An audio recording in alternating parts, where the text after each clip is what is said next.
प्रारत के सभी दर्शकों को मेरा नमस्कार। मेरा नाम है संदीप आर के सिंह और आज का जो हमारा विषय है जो रणवीर इलाहाबादिया और समय रैना का जो एक वीडियो क्लिप लैटेंट शो से वायरल हो रहा है। और आप जानते ही हैं कि बॉलीवुड या इस प्रकार के जितने कंटेंट जहाँ पर क्रिएट किए जाते हैं, जिस प्रकार से समाज को इन्फ्लुएंस करने का प्रयास किया जाता है या समाज के किन वर्गों को इन्फ्लुएंस करने का प्रयास किया जाता है, इस पर मैं आपसे लगातार बातचीत करता रहा हूँ, पर्टिकुलरली कई लोगों के साथ में भी। और इनकी थोड़ी-सी हिस्ट्री भी पता है। सबसे पहले बताऊँ मैं आपको, कि जितने स्टैंड अप कॉमेडियंस हैं, ये कैसे प्रमोट होते हैं, ये कहाँ से इनको फंड कहाँ से आता है, ये कौन चर्चित होगा, ये सिर्फ़ उनके टैलेंट के बल पर नहीं होता है। इनको बाकायदा पिक किया जाता है कि ये वाले को उठाकर हीरो बनाना है। क्यों? क्योंकि एक एजेंडा के साथ उनको उनसे काम करवाना है।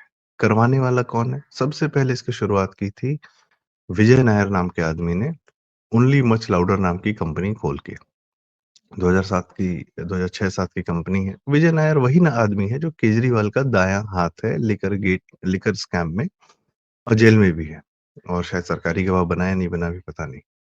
तो विजय नायर ने ये कंपनी खोली तो ओनली मच लाउडर पहले। आज भी इसकी वेबसाइट पे आप जाएँगे तो ये लोग इवेंट कराते थे, इस प्रकार के टैलेंट को बुलाते थे और एजेंसीज़ के माध्यम से इनको पैसे दिलवाते थे कि इनके शोज़ करवाते थे, कॉर्पोरेट शोज़ करवाते थे, ये सब कराते थे। विजय नायर अभी तो हट गया है, ओनली मच लाउडर पे नहीं दिखेगा, उसपे शायद उसका भाई दिखेगा आपको, ठीक है? है। तो आप समझ सकते हैं कि ये हमें और ये एजेंडा क्या परोसना है? 2 एजेंडा बहुत इन लोग का क्लियर है और इनके हर स्टैंड अप कॉमेडियन के किसी न किसी कंटेंट में आपको ये दिख जाएगा। चाहे वो अमित टंडन जैसे सीनियर हों या नयना बस्सी हों या जो भी ये लोग जितने भी आशीष सोलंकी ये सब प्राइम पे अच्छा, प्राइम वीडियो पर और नेटफ्लिक्स पर कौन जाएगा वो भी यही लोग तय करते हैं, ठीक है? और साथ में एक नाम और है मनीष पांडे, वो कंटेंट क्रिएटर्स को ग्रूम करते हैं, उनको काम दिलवाते हैं। तो ये रणवीर इलाहाबादिया, समय रैना, ये सब इन्हीं की कोटरी से निकले हुए, इन्हीं की एजेंसी से निकले हुए सारे के सारे लोग हैं, ठीक है? साथ में एक नाम और है, तन्मय भट्ट। तन्मय भट्ट ऑल इंडिया बकचोद जो उसका कंपनी था या जो भी उन लोग का ऑर्गनाइजेशन था, उसके माध्यम से ये लोग यूट्यूब पे वीडियोज़ बनाते थे। जैसे टीवीएफ वालों के टीवीएफ और एआईबी एक साथ शुरू हुआ था। एआईबी का थोड़ा गाली-गलौच ज़्यादा हुआ करता था। टीवीएफ थोड़ा संयत कंटेंट बनाता था। आज भी बनाता है। पंचायत और कोटा फैक्ट्री और इस प्रकार के अ, प परमानेंट रूममेट्स और ये सब सारे शोज़ गुल्लक सब सारे शोज़ टीवीएफ के हैं और एआईबी का आपको ध्यान होगा कि एक करण जौहर, रणवीर सिंह जो एक्टर है, अर्जुन कपूर इन लोग के साथ एक पब्लिक में इवेंट हुआ था। जो रोस्ट के नाम से किया गया था और उसमें भी पब्लिकली बहुत गाली-गलौच थी। उसमें भी बहुत ट्रोलिंग और सिर्फ़ गाली-गलौच नहीं, बहुत ही घटिया बातें हुई थी। वो करण जौहर के गे पन्ने पर भी उनकी माँ सामने बैठी थी, तब भी हो रही थी। ये सब सारी चीज़ें हो रही थी, ख़ैर। तो अ, जो ये पूरा गैंग है, ठीक है? ये पूरा गिरोह है, ये बाहर से फंडेड रहा है और हमारी ही कंपनीज़ हम जो एफएमसीजी प्रोडक्ट्स खरीदते हैं, हम जो हर दिन जो हम टूथपेस्ट, क्रीम कंघी ये सब जितना सामान खरीदते हैं, ये जो कंपनियाँ हैं एफएमसीजी की बेसिकली अमेरिकन और यूके की कंपनी यूनिलीवर और प्रॉक्टर एंड गैंबल इनका एक बहुत बड़ा बजट होता है जो एडवर्टाइज़मेंट पे इनको खर्चा करना ही होता है। ये एडवर्टाइज़मेंट सँभालने वाली कंपनीज़ होती हैं, जो भारत की नहीं है। भारत की जो सबसे बड़ी एडवर्टाइज़मेंट कंपनीज़ हैं, वो बिल्कुल भी भारत की नहीं है। उनकी ब्रांचेज़ जो अमेरिकन कंपनीज़ हैं, उनकी ब्रांचेज़ हैं। For example Ogilvy and Mather India, O N M जिसको बोलते हैं, जिसके बहुत बड़े क्रिएटिव डायरेक्टर हमारे पीयूष पांडे जी रहे, जो कैडबरीज़ और ये वो दुनिया के फेविकॉल इन सब के ऐड बनाए उन्होंने। आपने कभी उनको देखा भी होगा। मिले सुर मेरा तुम्हारा ये सब कैंपेन चलाए उन्होंने, पोलियो वाले कैंपेन चलाए। तो ये ही यूज्ड टू हेड शायद आजकल छुट्टी ले लिए हुए हैं, बट इंडियन एडवर्टाइजिंग इंडस्ट्री के बहुत बड़े नाम। दूसरे मैकेन एरिक्सन इंडिया, उसके हेड रहे और एशिया के भी हेड रहे प्रसून जोशी, जो आजकल सीबीएफसी के हेड है, central board of film certification. Modi ji के काफ़ी करीब माने जाते हैं। तीसरा है लोवेल इंटास, रेडिफ्यूजन, वाईएनआर, ये सब बाहर की कंपनीज़ हैं जिन्होंने भारतीय एडवर्टाइज़मेंट मार्केट पर एजेंसीज़ के माध्यम से कब्ज़ा कर रखा है। कौन इंसान ब्रांड बनेगा, किस इंसान का कौन कंपनी को कौन-सा आदमी एज़ अ ब्रांड दिया जाएगा, आपके पास बहुत पैसा हो, आपको एक प्रोडक्ट बेचना हो बहुत मास स्केल पे, तो बिना उसकी ब्रांडिंग और पोज़ीशनिंग किए हुए आप उसको नहीं बेच सकते। उसके लिए आपको जाना पड़ता है इन्हीं लोगों के पास, ठीक है? तो तभी स्वरा भास्कर जैसों को भी जो है अडानी के रिफाइंड ऑयल के ऐड मिल जाते हैं। तो इस तरीके से या नमक के ऐड मिल जाते हैं। तो ये सब चलता रहता है। और जितने भी आपको लेफ्टिस्ट दिखेंगे उनको पूरी तरह फंडिंग एडवर्टाइज़मेंट माध्यम से होती है, ब्रांड्स एसोसिएशंस के माध्यम से होती है। अब आते हैं ये स्टैंड अप कॉमेडियंस पर। इनका एजेंडा क्या है? ये वेस्ट का वोक एजेंडा भारत में परोसना है। आपको ध्यान होगा कि भारतीय फ़िल्म इंडस्ट्री में सन 70, 80, 90 के दशक में एक नया ट्रेंड उठा कि भगवान से तू तड़ाक करने का, भगवान की मूर्ति से कि तुमने मेरे साथ बुरा कर दिया, खुश तो बहुत होगे तुम, ये सब। और ये फ़िल्म दर फ़िल्म दर फ़िल्म दर फ़िल्म लगातार ये होता रहा। सुनील दत्त ने किया, अमिताभ बच्चन ने किया, मिथुन ने किया, सबने किया ये काम, सबने ऐसे सीन दिए, भगवान से लड़ाई का क्या सीन होता है, वाह! तो इसका पर्पज़ ये था कि हिंदू जनमानस अपने भगवान के प्रति श्रद्धा त्याग दे, भगवान के प्रति जो मर्यादा है या जो एक होता था माँ-बाप के से जो संस्कार मिलते थे, उसको त्याग दे और भगवान से कन्फ्रंटेशन के या एक क्वेश्चन अराइज़ करके वो अपने माँ-बाप से भी लड़ सके। कि माँ-बाप अगर बोल रहे हैं कि बेटा भगवान की पूजा करनी है, हम नहीं करेंगे ये। आपने देखा होगा कि बच्चे ऐसा करते हैं। वो कहाँ से आता है? वो इसी से आता है। तो बीज बोया गया था सन 70 के दशक में। 90 तक आते-आते सेक्युलरिज़्म नाम की चीज़ बना दी गई जो कि प्योर एंटी एंटी हिंदू चल रहा था और सलीम जावेद और हर राइटर जितने होते थे। उसके बाद आया लव मैरेजेस का दौर, हमेशा आया। लव मैरेज हमेशा पहले परिवार के आशीर्वाद से की जाती थी, लेकिन अब बाप से लड़ाई लड़नी है और माँ-बाप से लड़ लेना है, भाग जाना है, क़यामत से क़यामत तक कर देना है, मैंने प्यार किया कर देना है, ये सब जो भी है। तो बहुत सारी लव स्टोरीज़ आई। उससे क्या हुआ? समाज में भी आया कि माँ-बाप से विद्रोह करके प्यार करना है।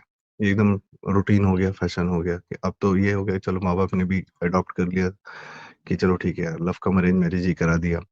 अब क्या आया है कि एलजीबीटीक्यू कि लड़की-लड़की से कर सकती है शादी, प्यार कर सकती है, लड़के-लड़के से, आप नहीं समझते ये प्यार है। ये नौटंकी हमेशा माँ-बाप से अपने बच्चों को अलग करने का एक कन्फ्रंटेशन, एक देने का प्रयास है। स्टैंड अप कॉमेडियंस ने ये नया एजेंडा परोसा है कि आप किसी भी बात पर आप अपने माँ-बाप को गाली दे सकते हैं। ये हमारे अनथिंकेबल है। बात कर सकते हैं, समझ सकते हैं, समझा सकते हैं, पर सीधे की गाली दे सकते हैं। माँ-बाप गंदे होते हैं, माँ-बाप कौन देखते हैं, वो भी वही होते हैं। अरे उन्होंने अपनी ज़िंदगी में जो किया, किया लेकिन कुछ मर्यादाएँ होती हैं जो बच्चों माँ-बाप के बीच में होती हैं। ये उनको तोड़ने का पूरा प्रयास कर रहे हैं ये स्टैंड अप कॉमेडियंस। क्यों? क्योंकि जैसे ही बच्चा माँ-बाप के इन्फ्लुएंस से बाहर आता है, वो एक अच्छा खासा कमोडिटी बन जाता है, वो एक अच्छा खासा मार्केट बन जाता है। माँ-बाप जैसे घर का खाना खिलाते हैं, लेकिन अगर बच्चा माँ-बाप के इन्फ्लुएंस से बाहर आया, किसी भी कारण से आया, तो वो लगा ज़ोमैटो, स्विगी कुछ भी करने, इट गोज़ इंटो दैट। वो इन्फ्लुएंस होता है कि बाहरी थॉट से। सबसे मेन वो किस प्रकार से वोट करेगा, इस पे भी बहुत बड़ा काम होता है। रेजिम चेंजेस का ऑपरेशन जो होते हैं, ये सोशल मीडिया के माध्यम से ऐसे ही इन्फ्लुएंसर्स के द्वारा कराए जाते हैं। आपको याद होगा कठुआ नाम का एक केस हुआ था जम्मू में, वहाँ पे एक मंदिर में बच्ची का रेप हो गया था। तो वो पूरे भारत में सारे एक्टर एक्ट्रेसेस ने बैठ के करीना कपूर, सोनम कपूर, ये जितने वामपंथी मोड के हैं, बादशाह और ये सब, सबने एक तख्ती टाँगी थी कि देवी स्थान में ऐसा-वैसा।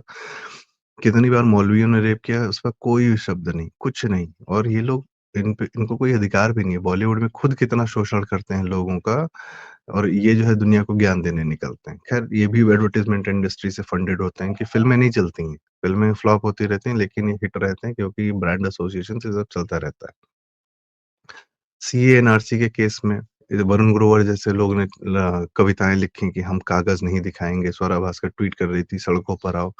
ये सब हर चीज़ पेड होती है, रिहाना ट्वीट कर रही हैं। ये इसके लिए भी पेमेंट मिलती है कि आपको रियल लाइफ एक्टिविज़्म भी करना है। अब वरुण ग्रोवर की ऐसी-तैसी डेमोक्रेसी करके एक शो है और इस तरीके से इन लोगों ने और नाम बताते हैं बस्सी है, ज़ाकिर है या पहले ये तन्मय भट्ट, रोहन जोशी के तो ट्वीट्स और इंस्टाग्राम पोस्ट देख लेंगे तो आपको उल्टी आ जाएगी, वो इतना घटिया आदमी है।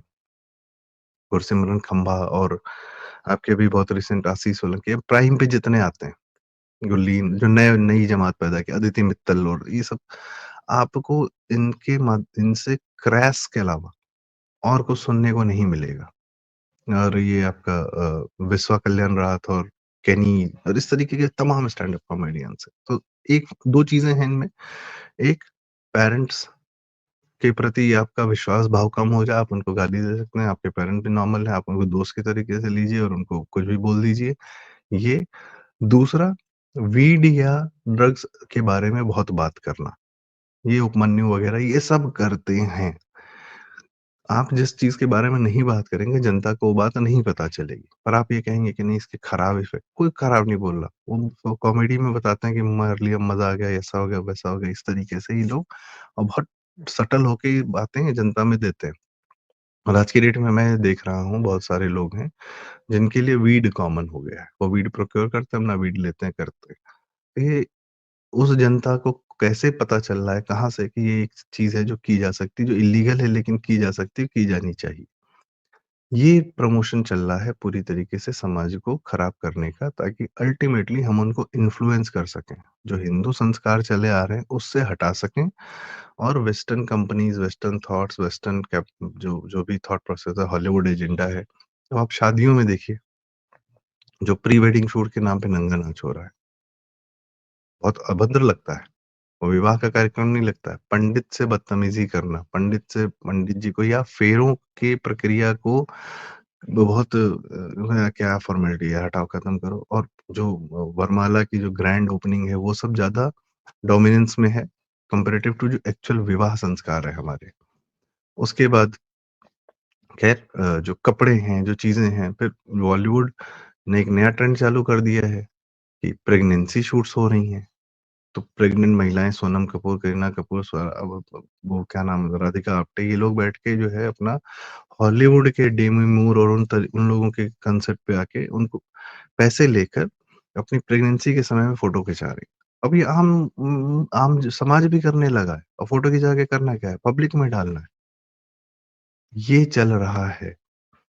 स्टैंड अप कॉमेडियन समय रैना, रणवीर अलाहाबादिया ने क्या किया? वही अपने माँ-बाप के अपने में क्या दूसरे कंटेस्टेंट के माँ-बाप के बारे में वो शो इतना क्रैश है कि लग रहा था कि किसी दिन ये लोग बहुत ज़्यादा कुछ कर देंगे, बहुत ज़्यादा घटिया कर देंगे।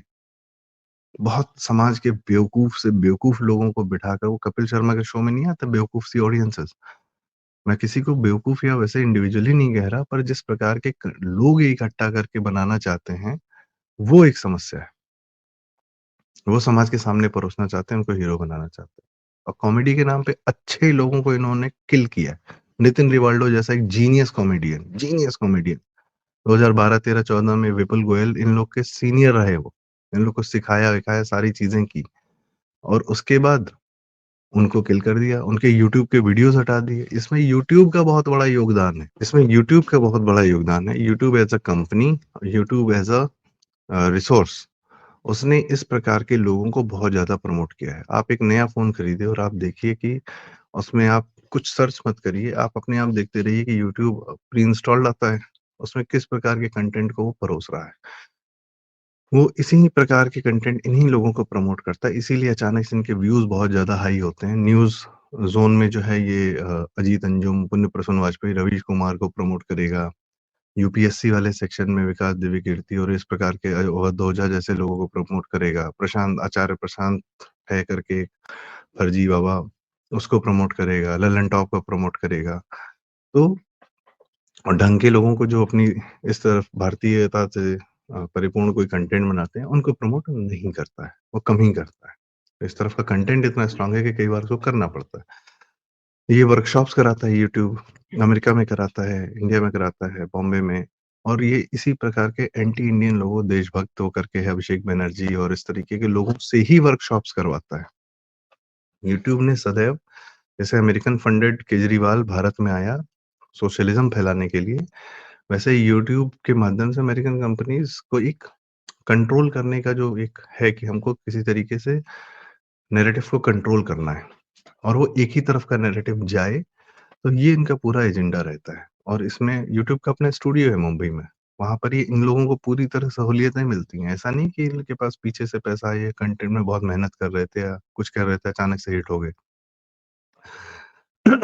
ये बाय डिज़ाइन पिक किए जाते हैं और इनसे इस प्रकार के कंटेंट ऑनलाइन भी करवाए जाते हैं और रियल लाइफ़ में भी करवाए जाते हैं। इनको स्टार बनाया जाता है। टेक्नोलॉजी वाले जितने आपके होते हैं, ज़्यादातर वो तो चलिए शुरुआत में कोई नहीं था तो कई लोग हिट हो गए और आगे बढ़ गए।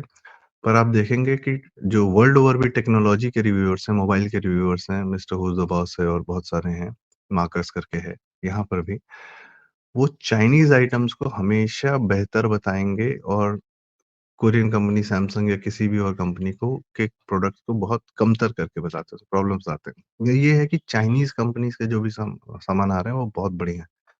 तो सब पेड इन्फ्लुएंसर्स हैं, इसमें कोई शंका नहीं है और एक एजेंडा है जो परोसना है। पर्टिकुलरली रणवीर अलाहाबादिया, समय रैना और ये जो पूरा लेटेंट शो है, लेटेंट शो वगैरह जहाँ पे होस्ट किए जा रहे हैं, उनके मालिकों का भी यही सीन है। और इन सब का गुरु एक और आदमी है। वो इनके कंटेंट को जो है वो इनको ग्रूम करता है, मनीष पांडे नाम का। मनीष पांडे नाम का क्रिकेटर नहीं, मनीष पांडे नाम का कंटेंट क्रिएटर। आप देखेंगे, सर्च करेंगे, वो मिल जाएगा, उसको वीडियोज़ मिल जाएँगे। वो इन लोग को पिक करता है, वो इन लोग को प्रमोट करता है। सबसे में नए-नए पॉडकास्टर आ गए, प्रखर, राज शमनी, कौन है ये लोग? कहाँ से आए? इनके यूट्यूब हिट्स इतने बड़े कैसे हो गए? इनसे पुराना पॉडकास्टर अरिहंत है, वाद करता है, अच्छा करता है, लेकिन वो कभी हिट नहीं हुआ और ये नए-नए प्रखर और फर्जी के लोग संदेश वगैरह और वो मैशेबल और ये सब हिट हो रखे हैं। इनको सेलिब्रिटीज़ मिल जाते हैं पॉडकास्टिंग करने के लिए। नेशनल क्रिएटर्स अवार्ड, जो कि प्रसून जोशी के माध्यम से हुआ था, उसमें इन लोग को अवार्ड मिल जाते हैं। आखिर बात तो यही हो रही है ना कि रणवीर अलाहाबादिया जैसे लोगों को नेशनल क्रिएटर अवार्ड कैसे मिलेगा? वो भी मोदी जी के हाथों। और इनको बाकायदा एस जयशंकर जी और दुनिया भर के पॉलिटिशियन सब लोग बैठ के इनके साथ पॉडकास्ट कर रहे हैं। 1-1 घंटे, 2-2 घंटे की बात कर रहे हैं। जर्नलिस्ट को नहीं मिल रहे हैं वो लोग, ये लेकिन इनके साथ बैठे हैं और इन लोगों का बस ये चर्चित इनके पास नंबर्स हैं। ये नंबर्स यूट्यूब ने दिए हैं इनको।